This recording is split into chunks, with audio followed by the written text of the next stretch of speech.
क्या आपने कभी किसी खिले हुए फूल को ध्यान से देखा है? उसकी मखमली पंखुड़ियाँ, उसका वो चटक रंग, वो सब कुछ कितना सजीव लगता है। लेकिन क्या आप एक खिले हुए फूल से उसकी सुगंध को नोच कर अलग कर सकते हैं?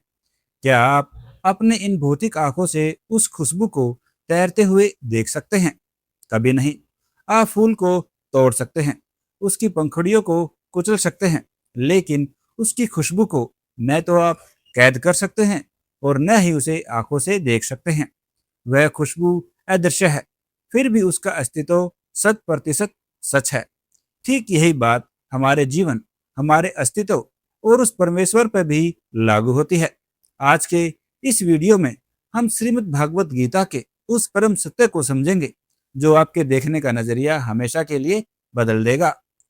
हम जानेंगे कि हम जो इस शरीर को सब कुछ मान बैठे हैं, असल में इसके पीछे की हकीकत क्या है। भगवत गीता कहती है कि यह दिखाई देने वाला संसार और हमारा यह दृश्य शरीर उस फूल की तरह है।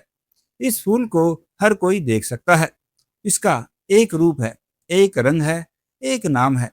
लोग आपके रंग रूप की तारीफ करते हैं, आपकी सफलताओं को देखते हैं, लेकिन क्या इस शरीर की असली कीमत इस हाड़ मांस के ढांचे की है?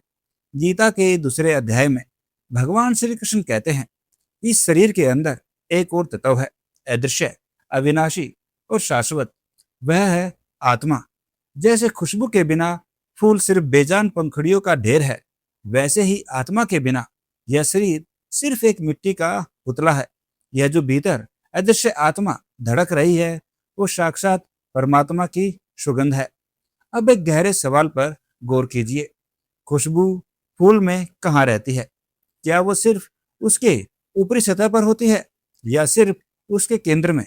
नहीं, खुशबू फूल की हर एक पंखुड़ी के हर एक हिस्से के कण कण में रची बसी होती है। आप फूल का कोई भी हिस्सा अलग कर ले, खुशबू हर जगह मौजूद मिलेगी।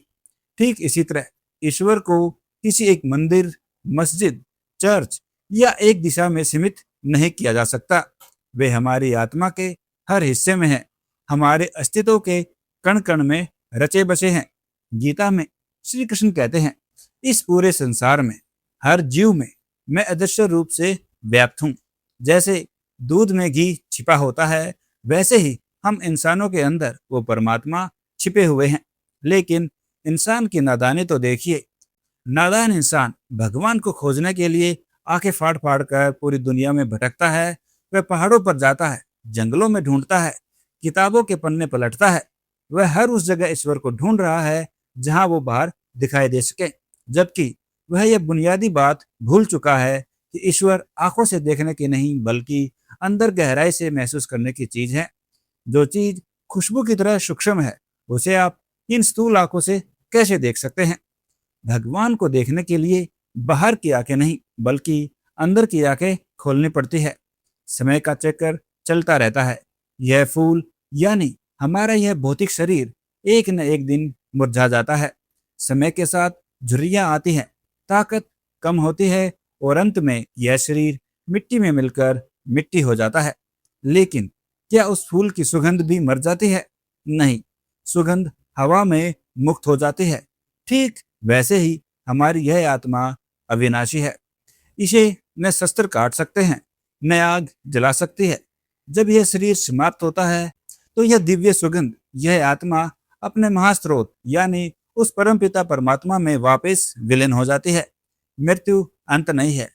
मृत्यु तो सुगंध का अपने मूल घर लौट जाना है। तो अगली बार जब आप किसी फूल को छुएं, उसकी खुशबू लें, तो एक पल के लिए रुकिए, अपनी आंखें बंद करिए और याद करिए कि जैसे इस फूल के अंदर एक अदृश्य खुशबू है, वैसे ही आपके अंदर भी एक दिव्य चेतना है, एक महक है।